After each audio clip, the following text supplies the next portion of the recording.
Il est 8h31. Bretagne 5, l'invité de la matinale.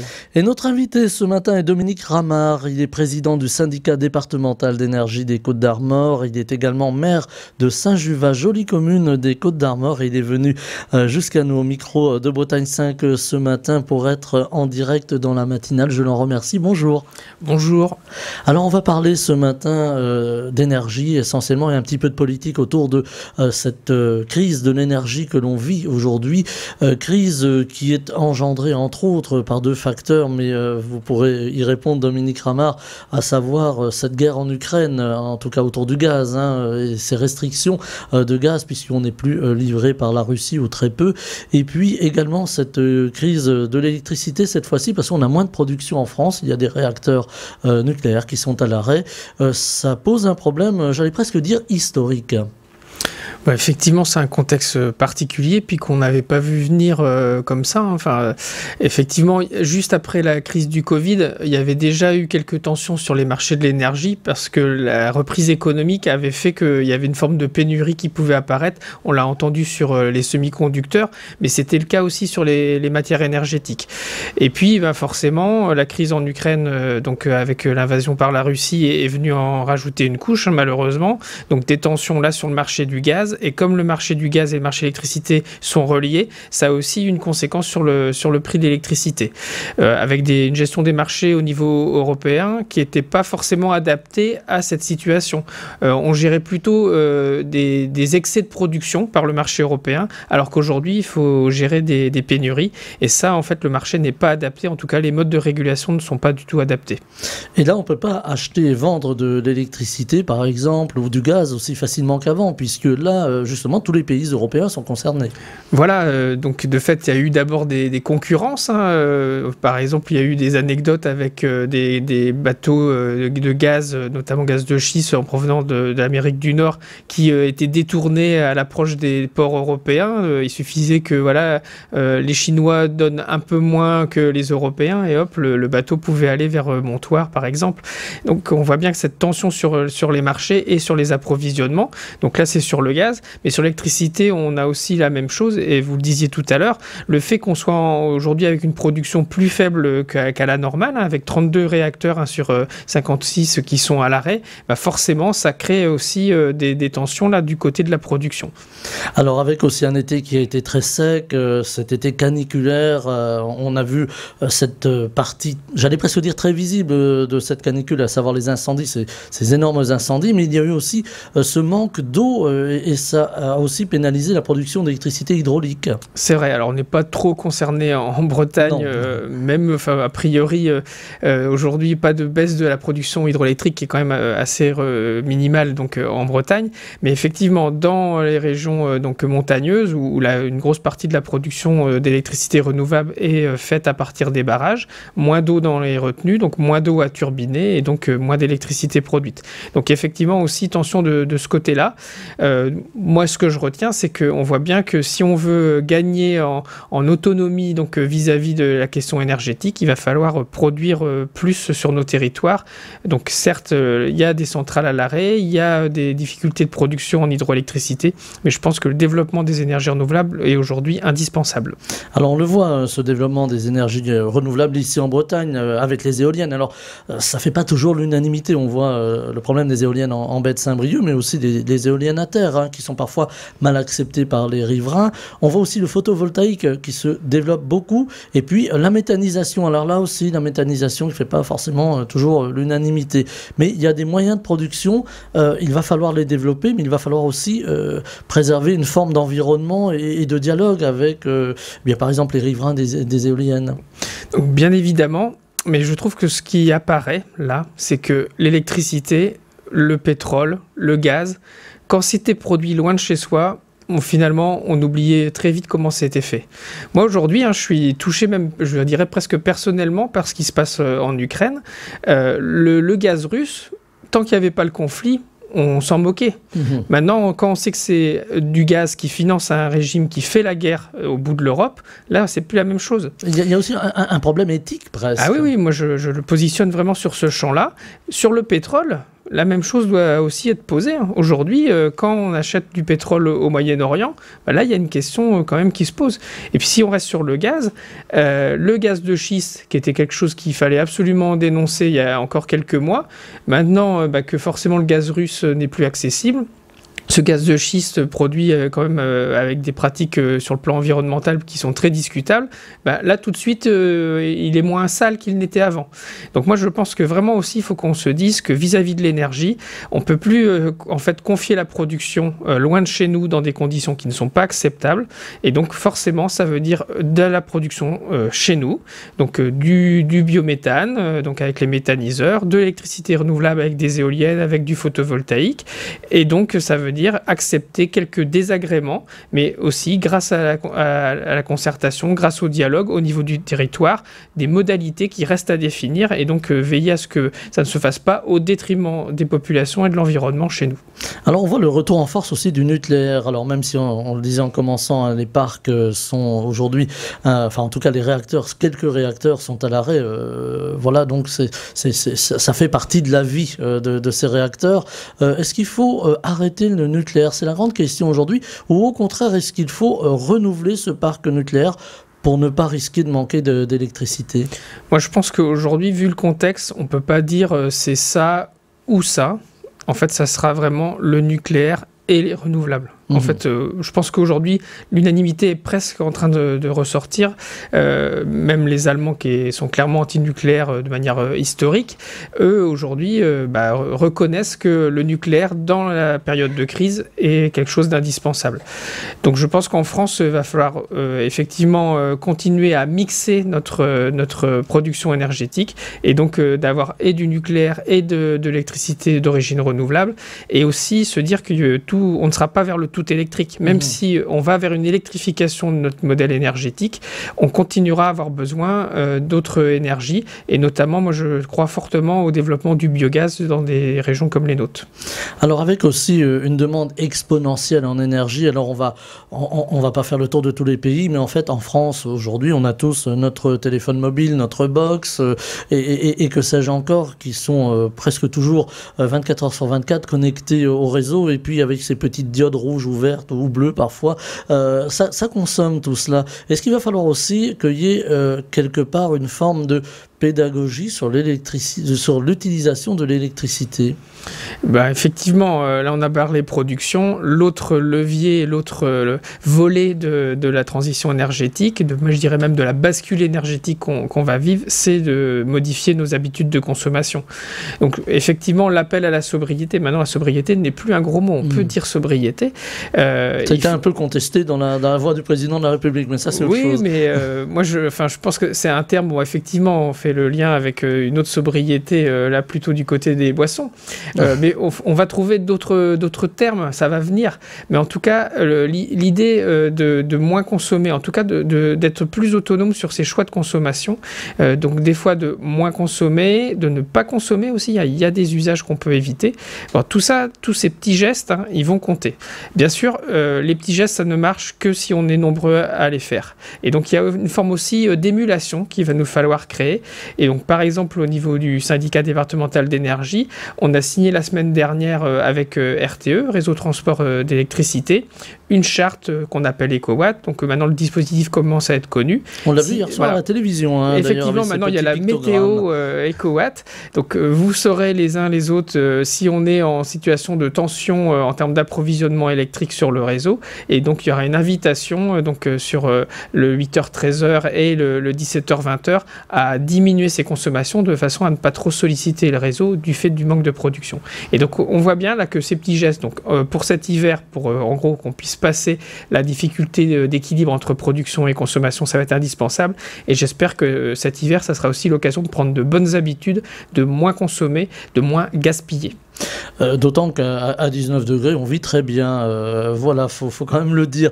Il y a aussi la météo. Alors cette fois-ci, la météo du ciel au-dessus de notre tête, qui peut jouer quand même. Parce que si on avait un hiver très froid, comme on a eu un été très chaud, ça pourrait impacter le réseau gravement, en tout cas la distribution d'électricité.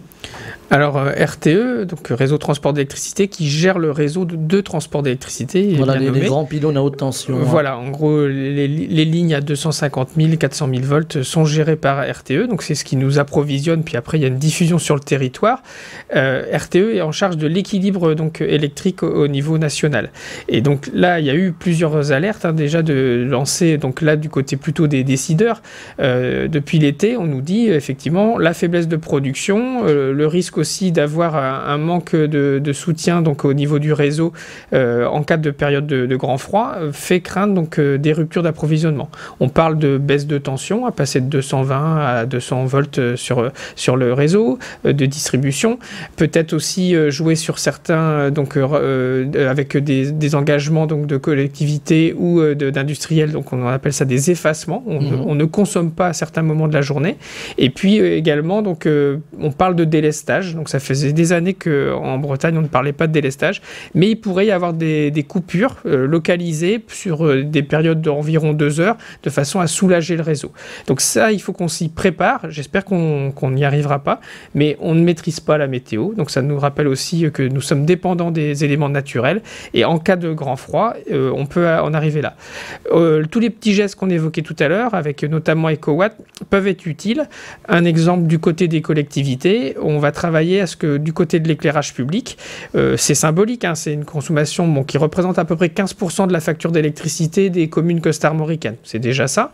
Si on se dit, on n'allume pas un soir parce que RTE nous a dit, là, attention, on n'a pas forcément d'électricité pour tout le monde, il vaut mieux éteindre l'éclairage public plutôt que de mettre soit des entreprises, soit des ménages sans électricité avec des besoins qui sont en tout cas pour moi plus utiles, plus essentiels, pour reprendre un terme célèbre désormais. Alors justement, ces petites économies au niveau des collectivités, alors parfois c'est difficile. Je disais en commençant que vous êtes maire de Saint-Juvat, Dominique Ramard. Comment ça se passe à Saint-Juvat? Vous éteignez l'éclairage public, vous avez des petits gestes, ne serait-ce qu'au niveau des bâtiments municipaux par exemple? Comme la plupart des communes costarmoricaines, du côté de l'éclairage public, on a déjà fait d'énormes efforts. Enfin, en tout cas, moi je ne prends pas ça comme un effort, mais quand j'en parle avec des collègues d'autres régions qui laissent encore les lampadaires allumés en cœur de nuit, nous, en Côte-d'Armor, personne aujourd'hui se rappelle avoir vu des lampadaires allumés en cœur de nuit, hormis quelques axes où, pour des questions de sécurité routière notamment, il est important de maintenir cet éclairage. Mais en gros, la règle quasi générale en Côte-d'Armor, c'est qu'on éteint l'éclairage public en cœur de nuit. Aujourd'hui, on a même réduit cette période d'éclairage maintenant. Par exemple, moi, dans ma commune, à 21h, les lampadaires s'éteignent. Avant donc, les confinements, on était sur plutôt 21h30, 22h. On adapte aussi en fonction, donc, par exemple, du passage des bus scolaires. On adapte en fonction de la présence, ou de l'ouverture des commerces.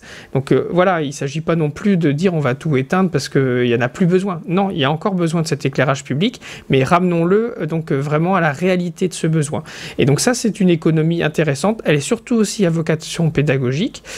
Après, un autre volet important pour les collectivités, 80% de nos consommations d'énergie, ce sont les bâtiments.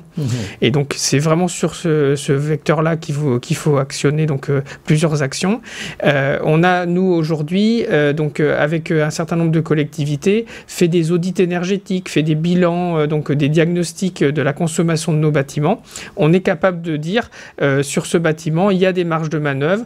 Des fois, c'est simplement modifier les usages, convaincre les usagers de changer aussi leur comportement, aussi bien agents, élus que donc citoyens. Et puis on a d'autres actions qui sont un peu plus importantes avec des petits équipements de programmation, de détection de présence ou encore là des travaux d'amélioration énergétique, isolation, changement des modes de chauffage.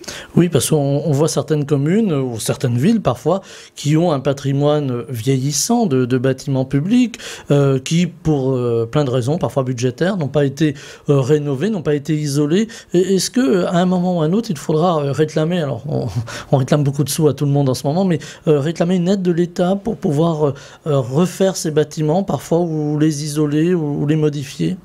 Alors moi je sais pas, j'ai dû être éduqué, élevé comme ça. Avant d'aller demander, j'essaye de voir d'abord ce que je peux faire moi-même. Moi je parlais surtout pour les communes qui n'ont pas beaucoup de moyens. Voilà, je transpose cette attitude, donc y compris dans mon mandat d'élu, et puis j'essaye même de partager donc avec les collègues cette approche-là. C'est que on va parler sans doute de l'évolution des prix de l'électricité et du gaz. Donc c'est clair que nos budgets dans nos communes vont être plus compliqués à boucler. Il va falloir qu'on maintienne quand même une capacité à investir.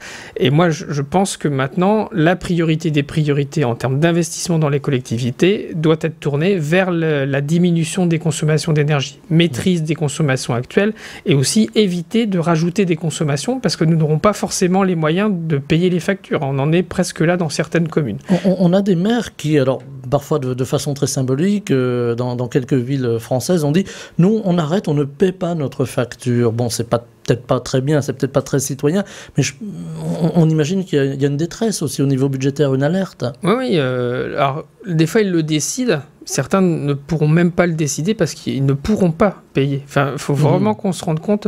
Alors c'est pas le cas, heureusement, encore en Bretagne, en Côte-d'Armor. D'une part parce que le syndicat départemental d'énergie achète le gaz pour une grosse partie des communes. Et on a acheté le gaz qui aujourd'hui est fourni donc, dans les communes qui ont besoin de cette énergie. On l'a acheté il y a 2 ans. Donc on est avec les tarifs d'il y a 2 ans en dessous de 20 € du mégawattheure. Voilà, donc, ça amortit un peu cette hausse des tarifs. Mais le marché en cours, il se termine fin d'année 2023. Donc durant l'année 2023, on va devoir nous lancer une consultation pour acheter du gaz pour les années qui suivront. Et si on l'achète par exemple au prix actuel, en fait aujourd'hui, j'ai regardé hier soir, on était à 164 € du mégawattheure. Vous voyez, aujourd'hui on paye à moins de 20 € et en fait on est à 164 € là sur le marché. Donc si je devais acheter aujourd'hui du gaz pour l'an prochain, voilà, c'est x8. Hein. Donc pour une collectivité, ça ne passe pas. Et pour l'électricité, on est déjà dans le dur parce qu'on achetait en gros à 50 € du mégawattheure il y a 1 an et demi. En ce moment, sur les marchés, on est à plus de 500 € du mégawattheure, x10.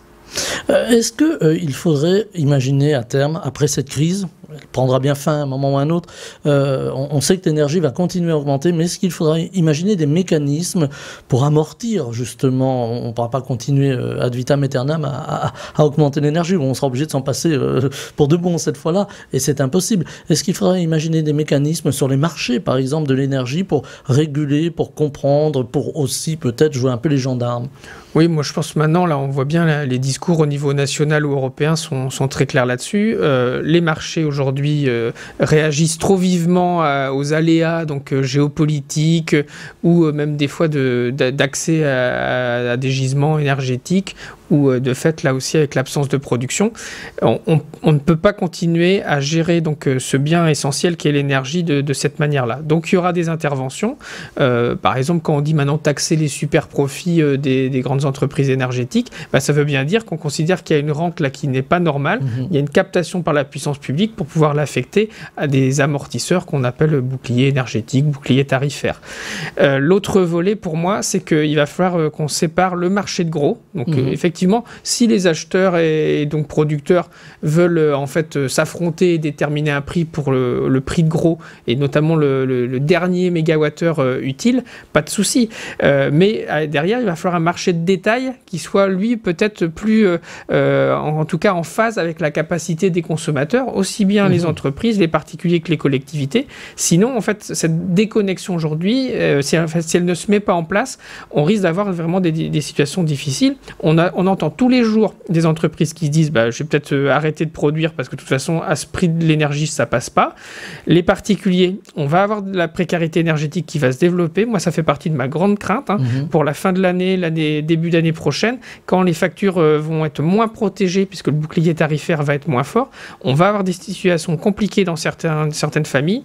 Et du côté des collectivités, d'ores et déjà, il y aura des collectivités qui vont devoir mettre toutes leurs réserves, leurs économies dans le paiement des factures d'énergie et donc n'auront plus de capacité à investir et donc plus de capacité à faire des travaux sur les routes, sur les bâtiments et donc plus de capacité à faire tourner l'économie. Donc attention, grande fragilité là, globale, entreprises, particuliers, collectivités. Alors sur les entreprises, effectivement, Dominique Ramard, on l'entend, hein, beaucoup d'entreprises aujourd'hui. Alors je ne sais pas si c'est le cas en Bretagne, je n'ai pas vérifié, mais en tout cas des entreprises du nord de la France qui ont décidé de mettre leurs salariés au chômage technique pour une période donnée, justement parce qu'elles sont grandes consommatrices d'énergie et qu'elles ne peuvent plus faire face à des factures qui se sont envolées. Pour les particuliers, on voit aussi, permettez-moi le terme, une grande tension. On voit aussi qu'il y a beaucoup de colère, surtout parmi les plus précaires qui se disent, voilà, on fait des efforts, on n'a pas forcément les moyens de faire des efforts, mais on paie notre gaz, notre électricité très cher, en plus notre carburant très cher. Voilà, il y a une conjonction qui est quand même très importante là au niveau social. Alors, on rentre un petit peu dans la politique. Est-ce que, par exemple, les mesures mises en place par le gouvernement sont suffisantes ou est-ce que vous estimez qu'il faut aller un petit cran plus loin ? L'inflation, elle est globale. Hein. On parle des prix de l'énergie, ça explique à peu près la moitié de la hausse des prix donc, en France. L'autre moitié, c'est sur certaines matières premières, et notamment matières premières alimentaires. Donc, de fait, pour certains ménages, aussi bien avec les factures d'énergie que pour l'accès à l'alimentation, on va avoir des tensions. Moi, je considère que, en France, si on compare par rapport à d'autres pays européens, globalement, l'amortissage de cette crise, il est plutôt assez conséquent. Hein. Les boucliers tarifaires, parce qu'en plus il y a eu plusieurs mesures, le fait de maintenir des tarifs régulés de vente, donc en électricité et puis en gaz, j'espère au-delà de juin 2023, qui est la date normalement de fin de ces tarifs réglementés. En tout cas, ça a permis pour l'essentiel des ménages et même pour une partie des collectivités, voire des entreprises, de ne pas être touchés par la hausse des prix de l'énergie. Mais ça ne va pas suffire. Là, en fait, on va avoir vraiment des difficultés. Du côté des collectivités, là, je suis en première ligne. Du côté des particuliers, je commence aussi à avoir quelques réactions de personnes qui me disent ça ne pourra pas passer. Et du côté des entreprises, on l'a entendu, notamment dans l'agroalimentaire, quand on sèche notamment du lait, et donc il faut, pour faire de la poudre, et qu'il faut beaucoup d'énergie, bah forcément, à un moment, ça risque de ne pas passer. Donc, je pense que déjà beaucoup a été fait. Mais malheureusement, ça risque d'être pas suffisant. Alors, que faire de plus ? Moi, j'ai pas la science infuse dans le domaine, mais je pense qu'il faut qu'on arrive vraiment à accompagner les ménages sur la réduction de leurs factures en rappelant les bons gestes. Voilà, faut faire la chasse au gaspillage des années 70-80, ça va devenir quelque chose d'obligatoire. Et après, je pense qu'il faut continuer donc à accompagner les particuliers sur la rénovation des logements. C'est le principal poste de consommation d'énergie et donc il faut absolument qu'on améliore la qualité des logements pour qu'ils consomment moins. L'autre aspect important, la mobilité. Donc là, les prix des carburants, de toute façon, on va après l'électricité ou le gaz cher, il y aura aussi le pétrole cher. Donc moi, je préfère le dire maintenant. Il va falloir qu'on change nos façons de se mouvoir. C'est pas facile parce qu'on a pris tellement l'habitude d'être dans notre voiture perso et d'aller au boulot, faire les courses assez loin. Là aussi, je pense qu'il y aura une forme de relocalisation, une forme il y aura un besoin de toute façon de changer nos pratiques de mobilité. Ça veut dire aussi des investissements. On pense à une région comme la Bretagne qui a beaucoup qui mise beaucoup sur le ferroviaire, sur le transport doux. Hein. Alors évidemment, on peut pas toujours aller en vélo. Si on travaille de l'autre côté du département, c'est pas simple. Mais est-ce que ça va vouloir dire aussi des investissements ? C'est pas facile dans la période actuelle, on l'aura compris, pour favoriser ces mobilités ou pour favoriser d'autres énergies. Parce qu'on parlait de l'électricité, mais si tout le monde a une voiture électrique, ça va poser problème aussi, si tout le monde demande de l'électricité pour sa voiture. Oui, sur la mobilité, on va aussi vers un mix. Hein. On aura électricité, on aura le biogaz. Hein. C'est pour ça que le syndicat départemental d'énergie développe cette énergie, notamment pour les transports de marchandises. Mais par exemple, la station de Quai-Vert qu'on ouvrira, qu'a ouvert hier, et donc qu'on inaugurera le 18 octobre, cette station, elle permettra de faire tourner des bus, des camions qui transportent des marchandises, et puis aussi les bennes à ordures ménagères. L'Union Agglomération est partenaire, et donc ça nous permettra aussi de changer donc cette mobilité. On va passer du gasoil au gaz et même au biogaz très prochainement. Mais il faut faire évoluer aussi les mentalités. Si oui, et en fait je pense que la transition énergétique, on parlait de transition parce qu'il fallait un terme doux. En gros, on se dit on va y aller progressivement. Moi, j'étais vraiment un partisan de cette progressivité. Malheureusement, là, on va rentrer dans le dur. Il y aura des situations compliquées, et donc c'est à nous aussi en tant qu'élus, en tant que collectivité, d'accompagner donc ces transitions, ces ruptures, ces bascules un peu plus compliquées. Sur la mobilité, par exemple, aujourd'hui, on a pris de telles habitudes que malheureusement, moi je ne vois pas comment on va passer d'un système à un autre, en tout cas un système plus vertueux, moins consommateur. Parce que les transports en commun n'existent pas partout, même ils seraient très coûteux à mettre en place en milieu rural, et donc ça veut dire qu'il va falloir changer nos habitudes. Et donc là, c'est un accompagnement presque culturel qu'il va nous falloir.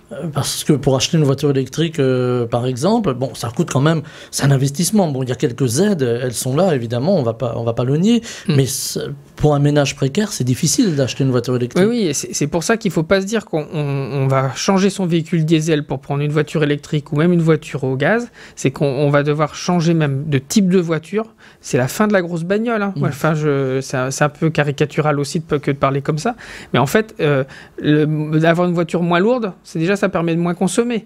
Et puis après, l'autre aspect, c'est que effectivement, quand on va se déplacer, on n'ira pas faire 15 bornes pour chercher une baguette. Voilà. Mais non, malheureusement, il y avait cette habitude, elle était prise. Aujourd'hui, les commerces locaux, il va falloir sans doute qu'on les redéveloppe pour pouvoir aller à pied ou en vélo, chercher donc dans les petits bourgs ruraux, comme dans ma commune, et donc faire marcher ces commerces. Et après, quand on aura besoin d'aller à Dinan, quand on est à Saint-Juvat, on y va une bonne fois pour toutes et on a mis la liste de tout ce qu'il faut faire et on fera des économies comme ça. Voilà. Mais c'est pas un retour en arrière. Hein. C'est juste que dans un contexte où l'énergie va être plus rare, plus chère, forcément, on va devoir nous adapter. Et ça peut se faire dans la convivialité, ça peut se faire aussi de manière collective. Nos petites communes rurales, elles ont plein d'atouts pour qu'en fait, on trouve des solutions ensemble.